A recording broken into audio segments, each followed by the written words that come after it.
Hey everyone, it's Sam here. On this episode of the Santa Tracker series, I'm going to talk a little bit about performance, and performance in terms of the divs and the layers that we see on the page when we look at it. So let's have a quick look at the site itself. So what we see here is a bunch of divs and layers. If you bring up the rendering tab in the bottom of your DevTools, you'll see we have paint flashing and layer borders turned on. So that's the effects you see. The brown outlines are the layers that the GPU knows about, and the green is where the GPU is currently drawing. And so there's a lot of stuff going on. You know, Santa is a complicated site and we do render things as we go along. This game, for instance, is causing a few redraws, and you can kind of see some of our effects don't have drawing cost at all. For instance, this little cute scene of reindeers down here, they don't actually need to be redrawn every frame. We've done some work to make sure that they're only happening in the GPU, which is pretty cool. But of course, for our countdown timer, we quite literally draw a new number every second, which makes sense. So what we're trying to do is reduce the number of layers that we're drawing. So if you see in the example, you'll see that the second counter is actually highlighting every frame, and we don't really know why. So let's have a look at that. So this little counter here is our problem. We've also got this div at the top, this little green effect up here, which is actually related, and I'll explain why in just a second. So if we go to our source code, and we can actually see that I've kind of commented things out rather than typing it in on the spot. We want to change a couple of things. So firstly, this element only takes up about 70 pixels high.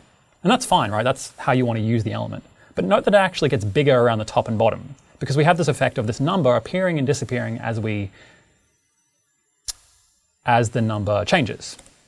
So what we're going to do, and this is in Sass, so you can see some $ variables here, is we're going to set the overflow. And so that overflow is going to be the size of the element in half. So we want to make this element bigger by half on both sides. So what we can do is set a negative margin to make the element bigger and set a padding to make the element smaller again.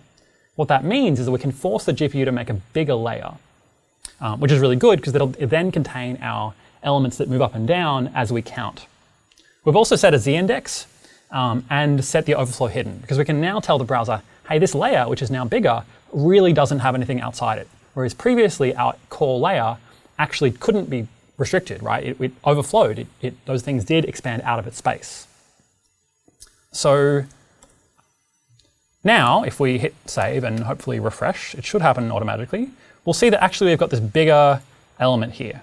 But we've still got some problems here. This is still flashing for some reason we don't quite understand.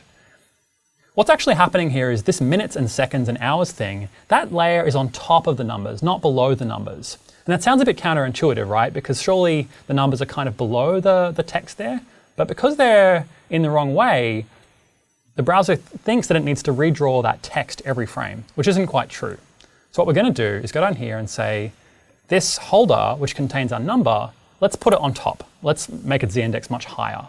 So this is 100 here, which is just a random value. Because we're in a stacking context, it doesn't really matter what we choose.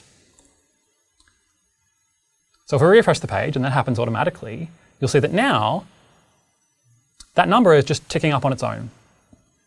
So that's pretty much all I wanted to cover today. Hopefully what you've learned is a little bit about how to trick the browser into making bigger divs that are GPU layers, and basically using things like z-index to basically convince the browser to only draw the bits you care about. So thanks for watching, and I'll see you next time. Thanks for watching. You can subscribe to the Google Chrome Developer channel down here, or check out some other great videos along here.